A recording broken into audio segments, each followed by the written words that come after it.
After 4 rounds of group games, only 2 teams have qualified for the knockout stages of the Europa League, and with the round of 16 playoff round and Conference League places up for grabs, the other 30 clubs still have plenty to play for as we head into match day 5. This is Betting Weekly Extra Time, Europa League edition. You're with myself, Dan Roebuck, and returning RJ, Steve Wyss, and Will White. A lot to get through on this week's show. 9 plays, 5 leans, including a couple in the Conference League. This show is running at 12.04% return on investment. It is a money maker, unlike the Champions League. Who said that? Let's start off with Sparta Prague against Real Betis. Thursday, 12:45 Eastern, early kickoff, the only early kickoff we're going to look at. RJ is tackling this one for us. Sparta Prague plus 143, Real Betis plus 185 on the money line with the draw plus 250. 2 prop bets for us, RJ. We are talking shots and corners in this fixture. Tell us all. Yeah, first off, thanks, Dan. Good day, everyone. Good to be back with you all after international break.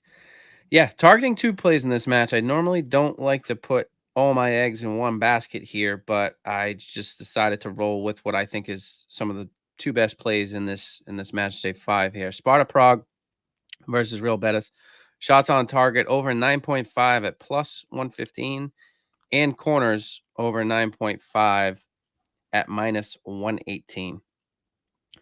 Sparta currently ranked 3rd in Group C, sitting with 4 points. Real Betis first spot in Group C with 9 points. So it's a big match for both sides. Betis can essentially just get away with a draw in advance. But Sparta, on the other hand, at home, have been quite impressive. When unbeaten over the last 12 home matches, it's could be significant. They are favorites, as the odd makers have them, as you stated, Dan, at plus 143. Betis, on the other hand, have also been in strong form with recent wins over Aris, Limassol of Cyprus, Mallorca, Hernan Cortes, which we talked about in the last show, where they won, 12-1, or they put up 13 goals, something of that nature. And then Osasuna. And then Betis have some injury concerns, some long-term injury concerns, but I still think they are the stronger side. But because the home field advantage here for Sparta, we looked at the prop market. So shots on target over 9.5, as stated. This was one of the highest totals in Europa match day 5. Looking at Sparta at home, they averaged 12.2 shots on target per match. Betis, on the other hand, on the road, averaged 9.9. So let's call it 10 shots on target per match. That brings our average close to around 11. And at plus money, I thought this is certainly a match that I wanted to target for shots. Looking over ahead at corners, Sparta at home averaged 10.2 corners per match. Betis on the road, 11.4, just under 11.5 corners. And this was also strong because each side here averaged over 64% of the time see over 9.5 corners, and 72% of the time see 9+ corners. So very strong play from a statistics perspective. This match has merit, has meaning for both sides, particularly Sparta. I expect them to try to just, because of the nature of this match, attack, pile on shots. Corners should attribute from that. And 2 plays in this match, over 9.5 shots, over 9.5 corners. Sometimes, Will, when you look at games and you look at one market and it's related to another, you can find 2 bets in the same game. Do you find that at all, or do you just think, I'm just going to have one bet on this match? Or if you see an overs, do you look at both teams to score? Do you look at correct scores? Can it work out that way sometimes? For me, because my favorite markets are Asian handicap and Asian total goals, they're kind of correlated anyway. So it's natural for me to like the underdog and unders goals, or the favorite and overs goals, but that's not always the case. Probably 50 to 60% of the time, that's the way I'll see it. Yeah, so there is correlation out there, but I think RJ's style's slightly different. So he's probably the expert on talking about correlations in those type of markets. Certainly shots on target and corners, you tend to think they're in the same ballpark. Steve, any thoughts on when you're looking at markets and you're looking at games? And I mean, always overs is the one that springs to mind, isn't it? You think, if I'm going to go 2.5, should I go over 2.75 on the Asian? Should I go over 3 and so on? Yeah, layer betting, I think they call it over in America. Yeah, look, the temptation to actually put, as RJ said, your eggs into one basket is mightily, high sometimes. You just see a match and you're so confident it's going to be goals, or you're so confident in a certain team's going to win big, then you start. I've even occasionally done layered Asian handicap betting, to like -2, -3 when the line's like -75 or something. So yeah, it's there. And if it comes off for you, you're laughing. Well, this is it. When it comes off, you can really strike it. Let's hope that is the case for Sparta Prague against Real Betis. Rangers against Aris, the next one we're going to take a look at, 3 p.m. on the Thursday. Rangers -400, very, very sure. Aris +950. Can't remember the last time the Rangers were this short in a group game in European competition. A win will see Rangers qualify, Steve, whatever happens in the other game. And they're going to know the result of the other fixture as well. That's going to be a plus for them, I would imagine. How are we tackling this one? Aris are a big price at 950. What do you think? The bet I'm going to go with here is both teams to score yes at -112. And I watched the previous game, Betis against Aris. I actually ended up having like a rage bet on this match because I think I had lost on the Aberdeen fixture. I just thought, sod it, I'm going to back Betis on a -1.75. I know we had a bet on that game. We didn't expect many shots on target, especially from Aris, but it was a big scare. They won 4-1 Betis, but Aris proper had a good go. The amount of dangerous moments they had was unbelievable. Fully deserved at least one goal. Probably should have had another. I think they had 2 disallowed for tight offsides. And it kind of reminded me, they went to Sparta Prague and scored a couple of goals. They've actually got a 50% shot on target ratio for accuracy in away games so far in this group. And I think they can get on the score sheet. I mean, we presume Rangers will score. They're expected to win this game. I think when they're expected to win as a favourite, they're probably going to open up a little bit more, Dan. So I did look at the goals overs in this fixture, but the line's 3.25. So, ultimately, if that's going to go over 3.25, then probably Aris are going to contribute, right? I mean, it could be 4-0, but I think really I need to show a few more balls here and actually back the Cypriot side to get on the score sheet. Rangers probably win, but they can be prone to sloppy moments, can't they? I've said before about their new manager, Philippe Clement, does have a history of being involved in some shootouts. He's an interesting guy to follow, by the way, on Twitter. He always tweets after the games. He tweeted out he had a draw against Aberdeen at the weekend and said, we didn't get the 3 points we deserved, even though they got a very, very generous VAR penalty in the last minute. So give him a follow on Twitter. I think when we were talking qualifiers with Rangers, we found out that they were susceptible to conceding against lesser lights in Europe. When they conceded against Servette, there were some interesting games, weren't they, involving Rangers. That's Rangers. Aris, we like both teams to score, yes, at a shade worse than even money. Villarreal Panathinaikos is an interesting one, Will. This again, 3 p.m. Eastern, all the games from here on in, 3 p.m. Eastern. Villarreal -109 here, Panathinaikos +275 in the draw, +280 on the money line here.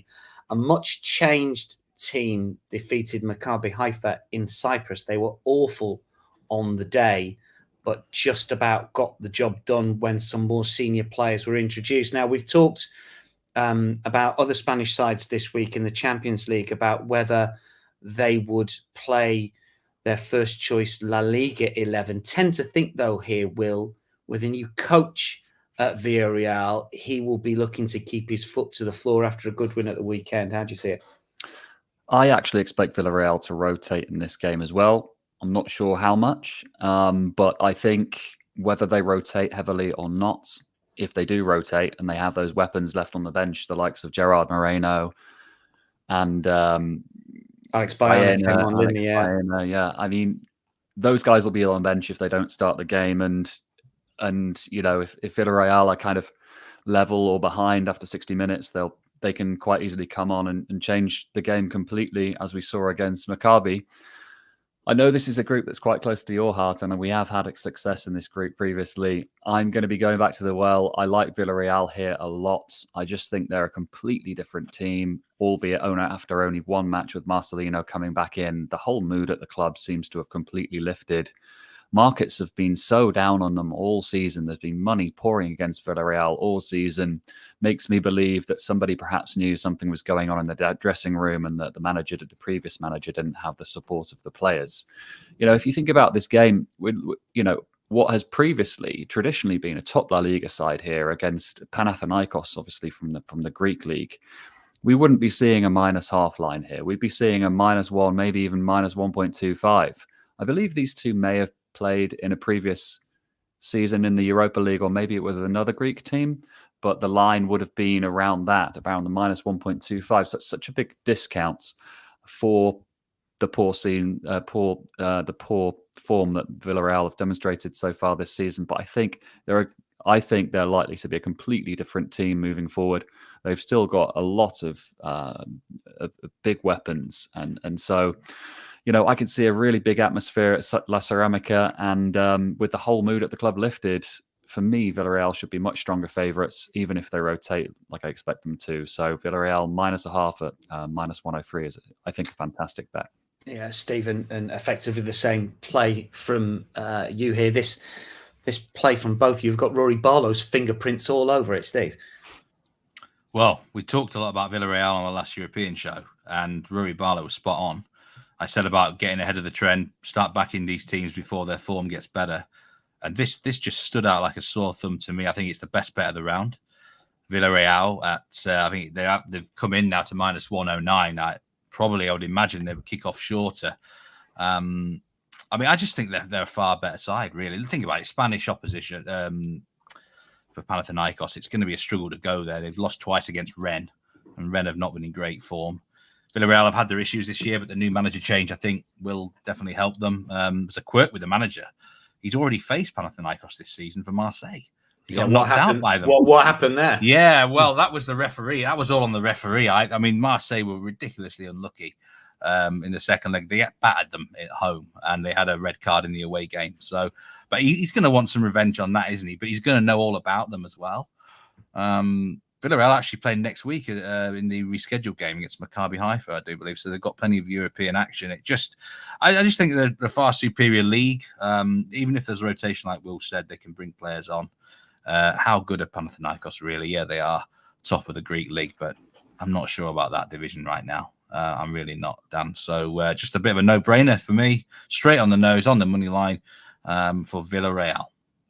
Marseille, Ajax next. Marseille -159, Ajax +390. RJ, only a win will keep Ajax's hopes of making the top two alive. It's incredible the prices we're getting about Ajax at the moment, given the fact that they were Champions League semi-finalists not so long ago and runners-up in the Europa League within the last decade as well. But their stock has fallen. But once again, we go to the props for this one. Talk us through Marseille, Ajax.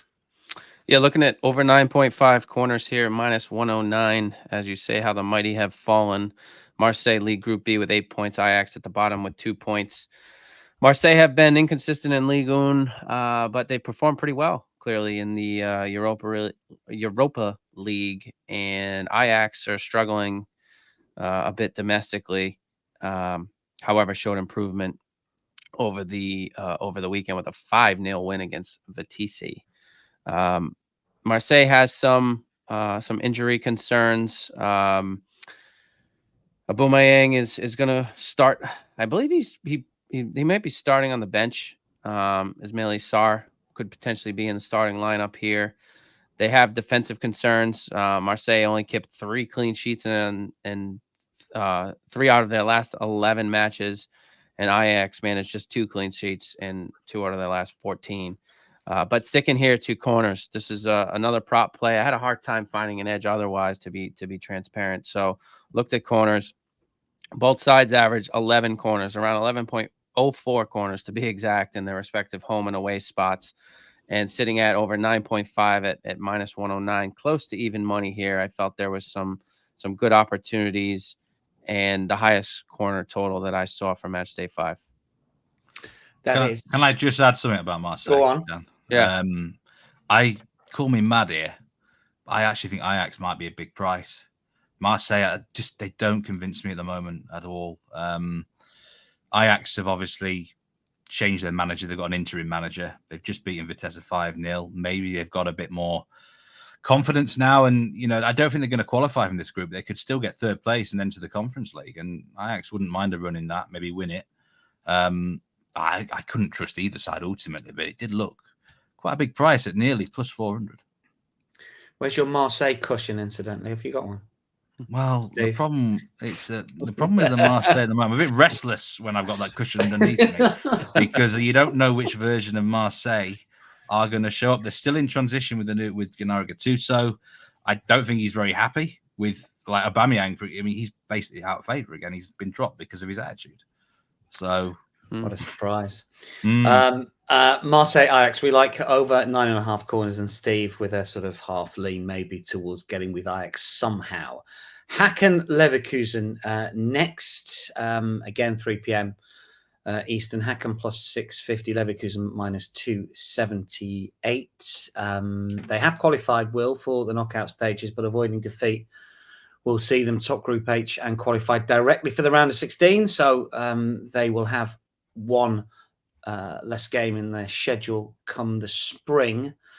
What will Xabi Alonso do with his team? Is he going to rotate? Has he rotated in Europa League this season? I know you're very smug with your outright play here of Leverkusen, and you're sticking with them here. Yep, Group H, the 4 from 4 Leverkusen against the 0 from 4 Hacken. A world of golfing class in this particular matchup. We've spoken about Leverkusen a lot on this show previously. To answer your question, I think Xabi Alonso will drastically, heavily rotate here. They've got Dortmund coming up at the weekend, which is a far bigger game for them. But I think their squad is more than deep enough to cope with that.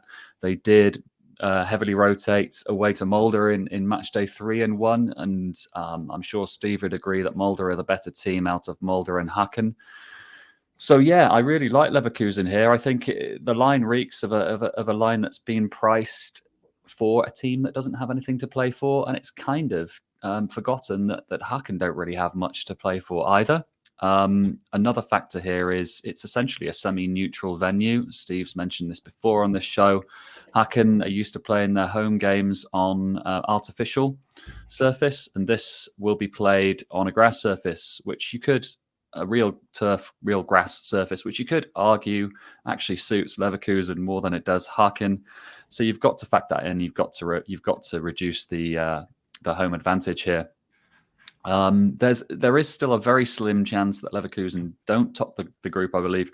So I think Xabi Alonso has to play some sort of decent 11 and give the fixture and the competition the respect it deserves. And like I said before, that their bench is very deep. Those players will be champing at the bit to catch the attention of the manager with the Dortmund game upcoming this weekend. So Leverkusen minus 1.25, minus 124.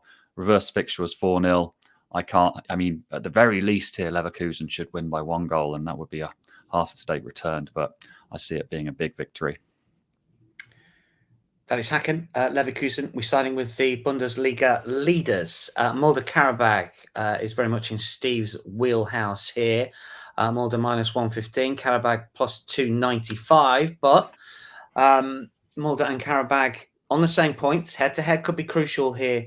Steve, head-to-head, ahead of goal difference, of course, for UEFA competitions, unlike FIFA ones. What are your thoughts? What's the play here?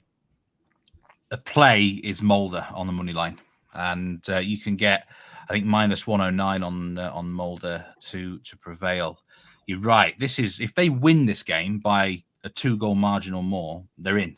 They've qualified. Now, if it ends exactly 1-0, I think we're going to be looking at goal difference. If Molde don't win to 0, I think, according to UEFA rules, then Qarabag would own the head-to-head because the previous meeting was 1-0 in Qarabag's favour. But don't quote me on that one. But Molde should have enough. I think they're actually better than Qarabag. Yeah, they lost the reverse fixture, but that's a tough place to go, isn't it? Let's be honest, it really is. But I think on home turf, on artificial turf, by the way, and it's going to be really cold in Norway this week. really cold. You're talking, in Celsius, -4, -5. There's an art to playing soccer on an artificial pitch at this sort of temperature, and Molde know all about it. They won their last 2 against Hacken. You'd imagine Qarabag will win the last game against Hacken as well. So this is all on this, really. Molde need to win. They can't expect to go to Leverkusen and get anything, even if they're facing a second string. And I think they've picked up their form a bit since they had a losing run domestically, 3 or 4 in a row. Forget looking at the domestic table. They're only 5th. The Norwegian elite series, I think, is quite strong at the moment. There's some good teams. The likes of Brandbuda, Glimt, Romso as well. So I don't think they've been that bad domestically. It's just a better standard. It's far better standard than Swedish football, for example. And this is a must-win situation. I'm backing them. They look good at the weekend in a away match against Sarpsborg. They've got players back fit and close to even money. It's the home win for me.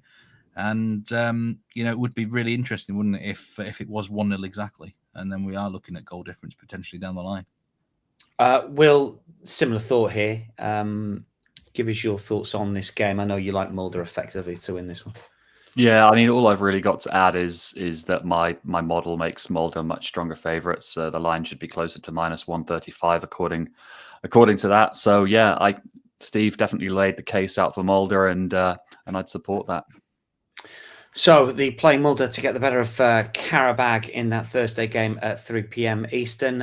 One final official pick before we get a whole host of leans that we will rattle through. The final selection comes from Will. Toulouse against Union Saint-Gilloise. Toulouse plus 117. USG plus 210 here. The draw plus 270. Toulouse can qualify with a win at home. 10 goals in their last 2 Europa League games. But Will, you're predicting a tighter affair this time around. Not really. I'm. Oh, you're going overs. Over Do you know what I've 2.75. I've misread my O's and my U's and my U's. You're going overs. Continue. Yeah, we are. We're going over Get in there, stand over 2.75 line, as we did in Matchday 1, where we were very unlucky to lose our over 2.5 bets in the reverse fixture here, which finished 1-1. Union. These two teams just strike me as teams that I don't know if it's something about the XG metric. These two teams, I think, their attacking intent and openness isn't really reflected in those underlying statistics, particularly the XG statistic, as we know, only measures shots.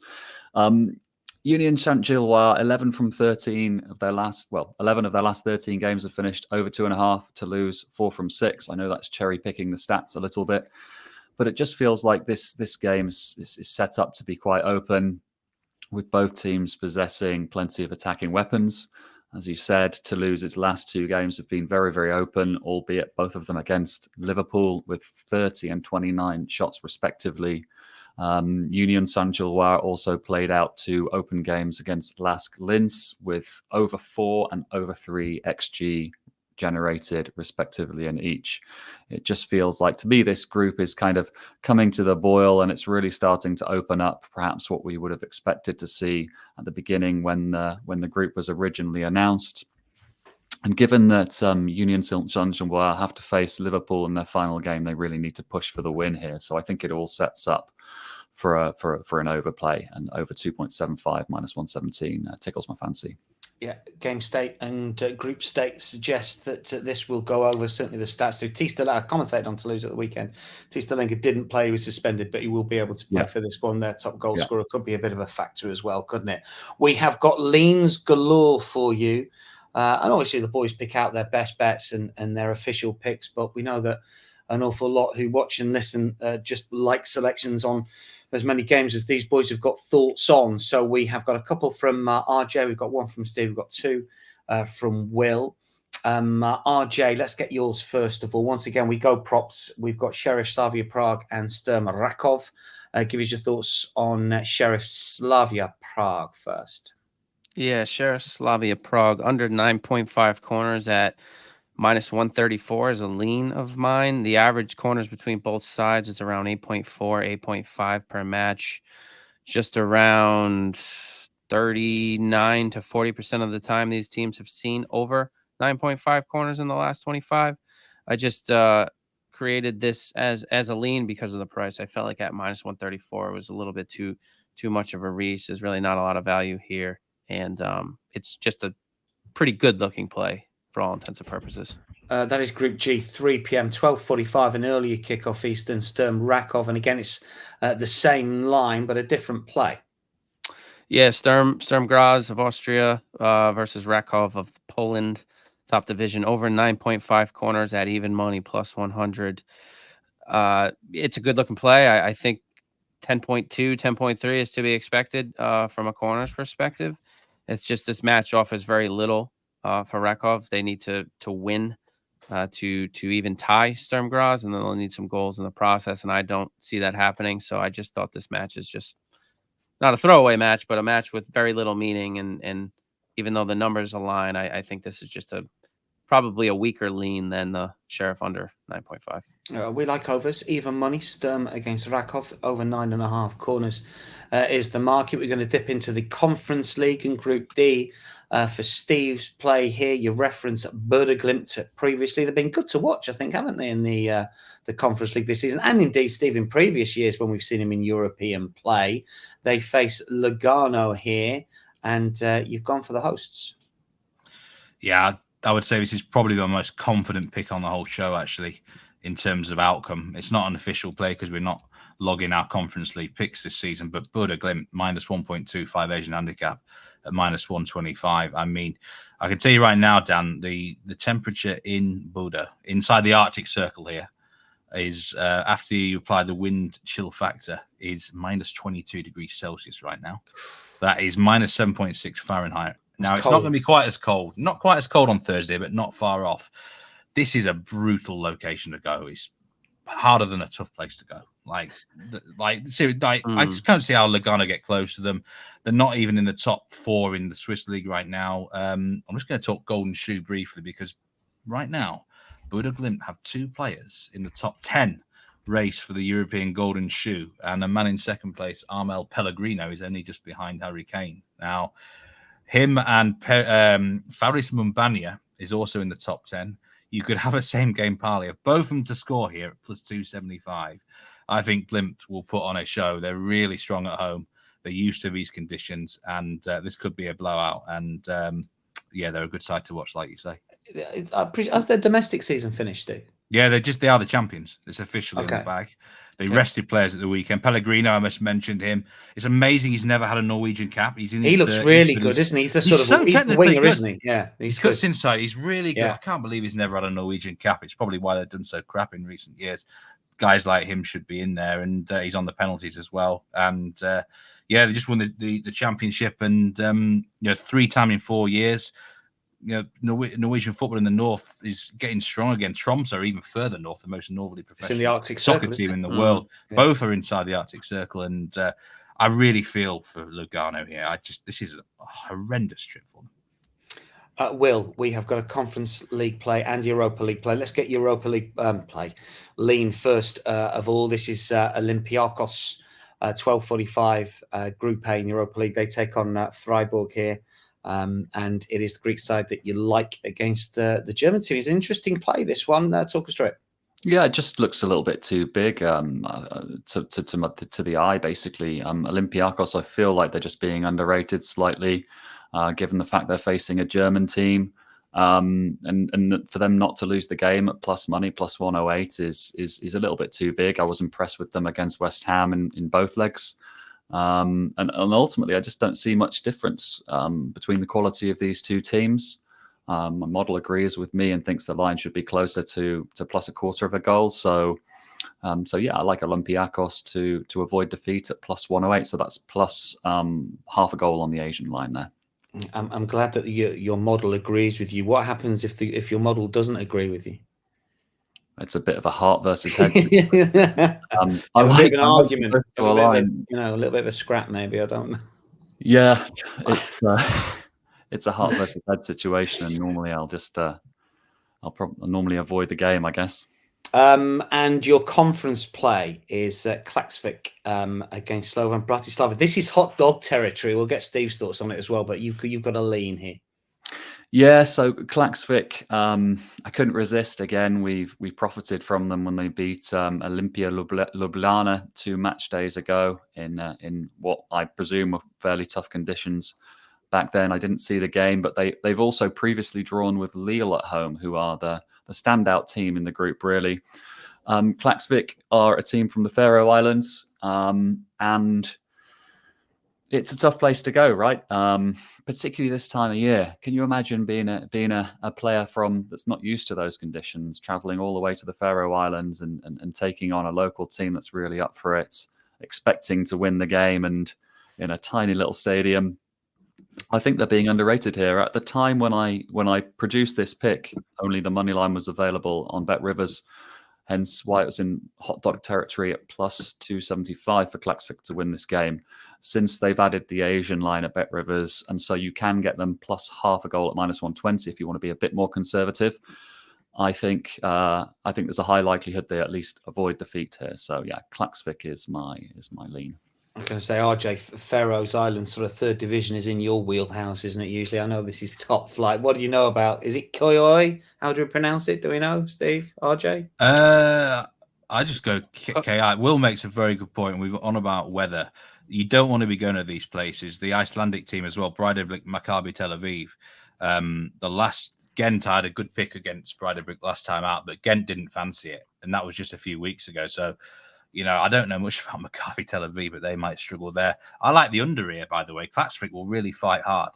0-0 could be possible. I mean, you bet on this league more than me, though, RJ, in the Faroes. Yeah, to be fair, this last season I haven't. It's been a Klaksvik dominated league, and aside too from mainstream for RJ. It really is. And when I heard Olimpia Ljubljana, I believe of Slovenia, it perked my interest. But yeah, me and Steve talked about that briefly on the reaction show a couple weeks ago about weather. I think dynamically, human nature, it does affect the body. Your ability to move is fast when you're cooler. You have a slower reaction time typically.